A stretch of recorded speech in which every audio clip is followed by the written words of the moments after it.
Hello guys, അപ്പോൾ നമ്മൾ ഒരു ഗിവ് അവേ പറഞ്ഞിട്ടുണ്ടായിരുന്നു നമ്മുടെ 1 ഇയറിൻ്റെ സെലിബ്രേഷനും ഓണം സെലിബ്രേഷനും ഒക്കെ കൂടിയിട്ട്. അപ്പോൾ കുറച്ച് നാളായി ഇങ്ങനെ നീണ്ടു പോണു. അപ്പോൾ നമ്മൾ ആദ്യം തന്നെ ഒരു സ്നേഹം കൊണ്ടൊരു മാല ഉണ്ടാക്കുകയാണ് കേട്ടോ. ഇപ്പോഴത്തെ ഇൻവിസിബിൾ ചെയിനില്ലേ, അപ്പോൾ അതിനായിട്ട് നമ്മൾ ആദ്യം തന്നെ ഒരു ഗിയർ വയർ എടുത്തിട്ടുണ്ട്. അത് നമ്മുടെ കഴുത്തിനൊക്കെ പാകാക്കിയിട്ട് അതൊന്ന് കട്ട് ചെയ്തെടുത്തിട്ടുണ്ട് കേട്ടോ. പിന്നെ നമ്മൾ അതിൻ്റെ ഒരു ഗിയർ ലോക്ക്, ഇതൊക്കെ മേടിക്കാൻ കിട്ടുന്ന സാധനങ്ങൾ തന്നെയാണ്.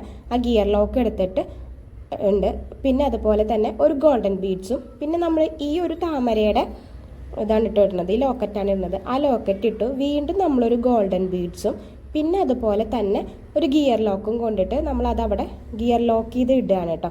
അത് അങ്ങോട്ടും ഇങ്ങോട്ടും ഒന്നും പോവാതെ കറക്റ്റായിട്ട് കിട്ടാൻ വേണ്ടിയിട്ട് കേട്ടോ. അപ്പോൾ ഇത് നമ്മുടെ ഗിവ് അവേയിലേക്കുള്ള ഒരു മാലയാണ് കേട്ടോ. നമ്മൾ അത്രയും ഇഷ്ടത്തോടെ കൊടുക്കുന്നതാണ്. അപ്പോൾ ഇത് ഗിയർ ലോക്ക് ചെയ്ത് കഴിഞ്ഞു. ഇനി നമുക്ക് ഇതിൻ്റെ അപ്പുറത്തും ഇപ്പുറത്തും കൂടി ചെയ്യാമെന്ന് വിചാരിക്കണം കേട്ടോ. ഇതൊരൊറ്റ ലോക്കറ്റും പിന്നെ 2 സൈഡിലും നമ്മൾ വൈറ്റ് ഗുങ്കുരും കൂടിയാണ് ആഡ് ചെയ്തിട്ടാണ് ഈ മാല ഉണ്ടാക്കണത് കേട്ടോ. അപ്പോൾ നമ്മൾ ആദ്യം തന്നെ നമ്മളെ ലോക്കറ്റ് സെൻറ്റർ പോർഷൻ കറക്റ്റ് ആക്കിയിട്ടുണ്ട്. ഇനി നമ്മൾ ഇതിൻ്റെ സൈഡ് പോർഷനാണ് ചെയ്യണത്. അപ്പോൾ ആദ്യം തന്നെ ഒരു ഗിയർ ലോക്ക് എടുത്തിട്ട് നമുക്ക് എത്ര അളവാണോ വേണ്ടത് ആ അളവിനനുസരിച്ച് എടുത്തിട്ട് അതൊന്ന് ലോക്ക് ചെയ്തിട്ടിട്ടുണ്ട് കേട്ടോ. പിന്നീട് നമ്മൾ ഒരു ഗോൾഡൻ ബോൾ വെച്ചിട്ടുണ്ട്. പിന്നെ അതിന് ശേഷമാണ് നമ്മളൊരു 4 വൈറ്റ് ഗുങ്കുരുമാണ് കേട്ടോ ഇതിലേക്ക് ആഡ് ചെയ്യണത്.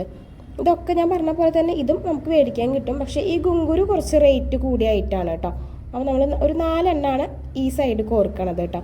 പിന്നെ നമ്മൾ വീണ്ടും ഗോൾഡൻ ബോൾ ഇടും. പിന്നെ അതിനുശേഷം ഗിയർ ലോക്ക് ഇട്ടിട്ട് അതും കൂടി ലോക്ക് ചെയ്തെടുക്കുകയാണ് കേട്ടോ. അപ്പോൾ ഞാൻ ഇങ്ങനത്തെ ഒരു വീഡിയോ ഞാൻ ഇതുവരെ എടുത്തിട്ടില്ല.